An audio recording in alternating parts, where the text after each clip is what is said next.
السلام علیکم ورحمۃ اللہ وبرکاتہ۔ نحمدہ ونصلی ونسلم علی رسولہ الکریم، اما بعد فاعوذ باللہ من الشیطان الرجیم، بسم اللہ الرحمن الرحیم۔ یا ایھا الذین آمنوا کتب علیکم الصیام کما کتب علی الذین من قبلکم لعلکم تتقون۔ وقال اللہ تبارک وتعالی فی القرآن المجید والفرقان الحمید۔ بسم اللہ الرحمن الرحیم۔ شہر رمضان الذی انزل فیہ القرآن ھدی للناس وبینات من الھدی والفرقان فمن شہد منکم الشہر فلیصم۔ صدق اللہ العظیم۔ ان اللہ وملائکتہ یصلون علی النبی یا ایھا الذین آمنوا صلوا علیہ وسلموا تسلیما۔ اللہم صلی وسلم علی سیدنا محمد نور الانوار وسر الاسرار وسید الابرار وعطرتہ بعدد کل معلوم لک۔ السلام علیک یا نبی اللہ، السلام علیک یا رسول اللہ، السلام علیک یا حبیب اللہ، السلام علیک یا نور اللہ، السلام علیک یا ذکر اللہ، السلام علیک یا حبل اللہ، السلام علیک یا خاتم النبیین، السلام علیک یا رحمۃ للعالمین، صلی اللہ تعالی علیہ وسلم۔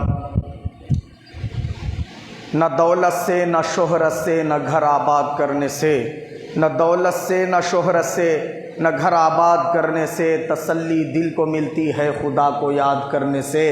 سب کو اپنا کرنے والے رب کو اپنا کر کے دیکھ، سب تماشے کر کے دیکھا یہ بھی تماشا کر کے دیکھ۔ عزیزان ملت اسلامیہ، یہ اللہ رب العزت کا بے پناہ فضل و کرم ہے کہ اس نے ہم تمام کو رمضان مبارک کا یہ پہلا جمعہ نصیب فرمایا۔ اللہ پاک ہمیں بار بار رمضان مبارک نصیب فرمائے۔ جیسا کہ آپ تمام حضرات جانتے ہیں، پچھلے جمعہ ہماری گفتگو روزے کے بارے میں ہوئی تھی کہ روزے کی فضیلت کیا ہے اور رمضان مبارک کے برکات اور اس کی رحمتیں بخششیں کیا، اس کی فضیلت کیا ہے، اور روزے نہ رکھنے پر وعیدیں کیا، اس کے بارے میں ہم گفتگو سماعت کی ہے۔ آج جو ہماری گفتگو ہے وہ روزے کے کچھ اہم مسائل اور نماز تراویح کے بارے میں ہے، یعنی روزہ اور تراویح آج کا عنوان ہے۔ میں نے قرآن کریم سے 2 آیات کریمہ کی تلاوت کا شرف حاصل کیا، ایک تو مکمل آیت اور ایک آیت شریفہ کا جز تلاوت کیا۔ آیت کریمہ جو مکمل تلاوت کی سورہ بقرہ کی ہے، اس میں اللہ پاک ارشاد فرماتا یا ایھا الذین آمنوا، اے وہ لوگو جو ایمان والے ہو، یا ایھا الذین آمنوا کتب علیکم الصیام، تم پر روزوں کے مہینے کے روزے فرض کیے گئے، یعنی رمضان کے روزے فرض کیے گئے۔ اس کو سیام کہا اللہ پاک نے، روزوں کا مہینہ۔ تو روزے رمضان مبارک کے تم پر فرض کیے گئے، تم سے پہلے لوگوں پر بھی فرض کیے گئے تھے۔ دونوں پر روزے فرض کرنے کا ایک ہی مقصد ہے، تاکہ تم متقی بن جاؤ۔ تو ہم کو اللہ پاک متقی بنانے کے لیے، نیک بنانے کے لیے اور پرہیزگار بنانے کے لیے، اللہ تعالیٰ کا خوف بندوں کے دلوں میں طاری کرنے کے لیے، ہر قسم کے گناہوں سے بچنے اور ہر قسم کے چھوٹے بڑے نیکیوں کو کرنے کے لیے اللہ پاک نے ہمیں رمضان مبارک عطا فرمایا اور رمضان کے روزے ہم پر فرض کیے۔ تو قرآن مجید میں دوسرے مقام پر اسی سورہ مبارکہ میں ارشاد فرمایا، سورہ بقرہ میں، شہر رمضان الذی انزل فیہ القرآن، رمضان کا مہینہ وہ ہے کہ اس میں ہم نے قرآن مجید کو نازل کیا ہے، اور قرآن مجید کو ہم نے اس میں نازل کیا ہے۔ قرآن وہ کتاب ہے اللہ کی جو لوگوں کے لیے ہدایت ہے اور حق و باطل میں فرق کر دینے والی کتاب ہے۔ تو جو کوئی رمضان مبارک کے مہینے کو پائے تو اس ماہ مبارک کے پورے روزے رکھے، یہ اللہ پاک نے فرمایا۔ اب جو مریض آدمی ہے اس کے لیے مسائل آپ پیچھے سماعت کر چکے، جو مسافر آدمی ہے حالت سفر میں چھوڑ سکتا ہے، اس کے بارے میں گفتگو سماعت کر چکے۔ یہاں بات صحت مند آدمی کی ہو رہی ہے۔ صحت مند آدمی ہو یا عورت ہو، اس کے اوپر رمضان مبارک کے پورے روزے رکھنا فرض عین ہے۔ شرط یہ ہے کہ مسلمان ہونا، مسلمان نہیں ہے تو روزے فرض نہیں ہے۔ عقل والا ہونا، اگر دیوانہ پاگل ہے یا چھوٹا بچہ ہے 5-6 سال کا تو اس کے اوپر روزے فرض نہیں ہے، نابالغ پر روزے فرض نہیں ہے، دو گے۔ اور جوان پر روزے فرض ہے، مسلمان عقل والے جوان پر روزے رمضان کے کیا ہے؟ فرض ہے۔ جو مسلمان نہیں ہے اس پہ بھی فرض نہیں ہے، جو مسلمان تو ہے دیوانہ پاگل ہے اس پہ بھی فرض نہیں ہے، جو مسلمان تو ہے عقل والا بھی ہے لیکن جوان نہیں ہوا اس پر بھی روزے فرض نہیں ہے۔ 3 شرائط اس کے اندر پائے گئے تب اس پر رمضان کے روزے فرض ہے۔ اب اگر فرض ہو جانے کے بعد ایک روزہ بھی بغیر کسی شرعی عذر کے، یعنی بغیر کسی بیماری کے، بغیر سفر کے چھوڑا تو وہ گناہگار ہوگا، ایسا گناہگار ہوگا کہ اب اس کا ثواب پانے کے لیے پوری زندگی روزہ رکھ لے تب بھی وہ ایک روزے کا ثواب نہیں پا سکتا۔ یہ فضیلت اللہ کے حبیب نے فرمائی۔ اور حدیث پاک میں حضور نے ارشاد فرمایا لِكُلِّ شَيْءٍ زَكَاتٌ، ہر شے کی ایک زکوٰۃ ہوتی ہے، وَزَكَاتُ الْجَسَدِ الصَّوْمُ فرمایا سرکار نے، اور جسم کی زکوٰۃ روزہ رکھنا ہے۔ کیا مطلب اس کا؟ مطلب یہ ہے، سرکار فرماتے ہیں کہ جو بندہ رمضان کے پورے مہینے کے روزے رکھ لیتا ہے تو اللہ تعالیٰ اس کو جسم کی زکوٰۃ ادا کر کے صحت و عافیت سے نواز دیتا ہے، یعنی وہ مہلک امراض سے محفوظ ہو جاتا ہے۔ آج سائنس نے اس پر ریسرچ کر کے بات بیان کی کہ جو مسلسل 1 مہینے کے روزے رکھتا ہے، یعنی صبح سے شام تک بھوکا پیاسا رہتا ہے، وہ کینسر کے مرض میں مبتلا نہیں ہو سکتا۔ آج سائنس نے بھی یہ بات کو ثابت کر دیا۔ تو سرکار نے 1400 سال پہلے یہ بات بیان کر دی کہ روزہ جسم کو صحت دینے والی شے ہے، اس کی وجہ سے بی پی نارمل ہو جاتا ہے، اس کی وجہ سے شوگر نارمل ہو جاتا ہے، اور دیگر امراض، حتیٰ کہ سب سے اہم ترین چیز جہاں سے بیماریاں جنم لیتی ہیں وہ ہے معدہ۔ سال بھر معدے کو ریسٹ نہیں ملتا، آرام نہیں ملتا، مگر رمضان کا مہینہ آتا ہے تو اس کو 1 مہینے تک مسلسل آرام ملتا ہے، راحت ملتی ہے، تو اس کی وجہ سے سارے جسم کی بیماریاں دفع ہو جاتی ہیں۔ تو رسول پاک نے فرمایا روزہ کیا ہے؟ زکوٰۃ ہے جسم کی۔ اور ایک مقام پر اللہ کے حبیب نے فرمایا کہ جو بندہ رمضان کا 1 روزہ ایمان و اخلاص، کیا فرمایا؟ ایمان اور اخلاص کے ساتھ، یعنی اللہ کو راضی کرنے کے لیے، ایمان کے ساتھ اللہ کو راضی کرنے کی نیت سے 1 روزہ رکھا رمضان کا، تو اللہ پاک 70 سال کی مسافت کوئی بندہ طے کر کے گیا تو کتنی دور پہنچتا؟ وہ 70 سال کی مسافت طے کرنے کے اتنی دور اس کو جہنم سے کر دے گا۔ کیا معلوم ہوا؟ حضور نے فرمایا 1 روزے کے بدلے اللہ رب العزت کیا کرے گا؟ وہ بندے کو جہنم سے 70 سال کنٹینیو آپ چلتے ہوئے جائیں تو کتنی دور پہنچتے؟ اتنی دور جہنم سے کر دے گا اللہ پاک۔ یہ فضیلت اللہ کے حبیب نے فرمائی۔ اور فرمایا اللہ کے حبیب نے الصوم جنہ، روزہ کیا ہے؟ ڈھال ہے۔ کیا ہے؟ فرمایا روزہ ڈھال ہے۔ پوچھا گیا یا رسول اللہ روزہ کس چیز کی ڈھال ہے؟ ڈھال بولے تو سمجھتے نا، وہ جنگ کے میدان میں تیر و تلوار اور گولیوں کے وار سے بچنے کے لیے آپ جو استعمال کرتے، گول دائرے کی صورت میں یا بڑے سے جو ہے نا فریم کی صورت میں، اس کو ڈھال بولتے، کہ اس کے ذریعے آپ تلوار کے وار کو روکتے، تیر کے وار کو روکتے، بندوق کے گولیوں کو روکتے، تو وہ ڈھالے۔ تو حضور نے فرمایا کہ روزہ اسی طرح آپ کے لیے ڈھال ہے، کس سے بچانے کے لیے؟ جہنم کے عذاب اور قبر کے عذاب سے بچانے کے لیے ڈھال ہے۔ تو یہ فضیلت ہے روزے کی، تو بڑی اہمیت کا حامل ہے رمضان کا روزہ۔ مگر بعض لوگ اس روزے کو ضائع کر دیتے ہیں، رکھتے ہیں، رکھ کر روزے کو ضائع کر دیتے ہیں۔ پہلی وجہ روزے کو ضائع کرنے کی، اس کے مسائل نہیں سیکھتے کہ کن وجوہات سے روزہ ٹوٹتا ہے، پتہ ہی نہیں۔ اب رکھ رہے بولے تو رکھ رہے، اب رکھ لینے کے بعد کیا ہے معلوم ہے روزہ ٹوٹ جا رہا، خبر بھی نہیں ہو رہی۔ تو ایسے روزوں کا صلہ، ایسے روزوں کا کیا ہے اجر، سوائے بھوک پیاس کی مشقت برداشت کرنے کے کچھ بھی نہیں ہے۔ دوسرے ہے بد عقیدہ شخص. بد عقیدہ کا مطلب ایمان میں جس کے خرابی ہے، جس نے ایمان اپنے مائنڈ کے تحت لایا ہے، اللہ رسول کے کہے ہوئے باتوں کے اوپر ایمان نہیں لایا، بلکہ اپنے دماغ کی جو ہے نا کہی ہوئی باتوں پر ایمان لایا. مثلا رسول پاک صلی اللہ علیہ وسلم کے بعد بھی کوئی نبی آ سکتے، یہ عقیدہ گھڑ لیا تو سیدھا انہیں ایمان سے ہی نکل گیا، بد عقیدہ ہو گیا. کوئی شخص یہ بولا کہ روزہ فرضی نہیں ہے تو بد عقیدہ ہو گیا، میں روزے کو نہیں مانتا، بولا تو اسلام میں نہیں رہتا، نہیں مسلمان ہی نہیں رہتا، کافر ہو جاتا. اب ایسا کوئی شخص ہے جو بد عقیدہ ہے، رسول پاک کا گستاخ ہے، یا اللہ تعالیٰ کی توحید کو جیسا ماننے کا حق ہے ویسا نہیں مانا ہے، شرک و کفر میں مبتلا ہے، ایسے اشخاص اگر روزہ رکھتے ہیں رمضان کا، کوئی اجر کوئی فضیلت ان کو نہیں ملتی. تیسرا، دکھاوے کے لیے روزہ رکھا.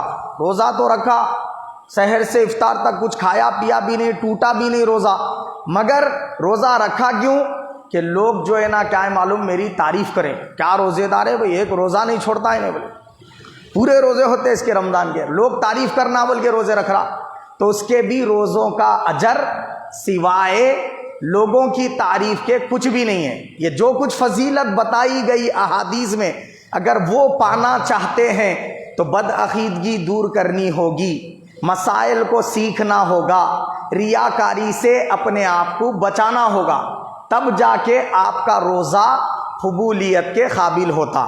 یہ ہو گئی بات. اب سنیے، اب روزہ ٹوٹتا کن چیزوں سے ہے؟ تو بتایا گیا کہ روزہ ٹوٹ جاتا ہے بیوی سے ہم بستر ہونے کی وجہ سے. یعنی سحر کر لینے کے بعد، سحر کا جو ٹائم ختم ہو گیا، وہاں سے لے کر افطار تک آپ بیوی سے ہم بستر نہیں ہو سکتے. لیکن بیوی کو کوئی بندہ اگر گلے لگایا تو روزہ نہیں ٹوٹتا.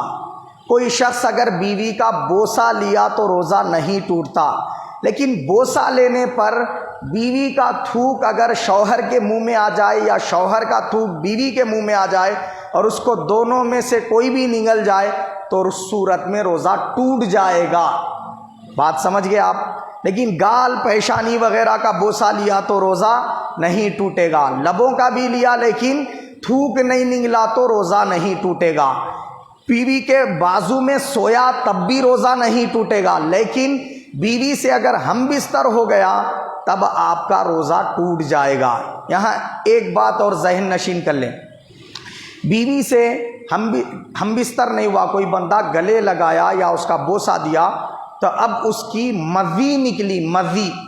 مزی بولے تو میم زال ای مزی کس کو بولتے ہیں؟ جس میں شہوت تو رہتی مگر پتلا پن رہتا اور اس کے نکلنے سے آدمی کو سیکس کے جذبات ختم نہیں ہوتے، ایک دو خطرے کی صورت میں نکلتی ہو. اگر بیوی کو گلے لگایا وہ ایک دو خطرے نکلے تو اس صورت میں روزہ نہیں ٹوٹے گا. مزی کے نکلنے سے روزہ نہیں ٹوٹے گا.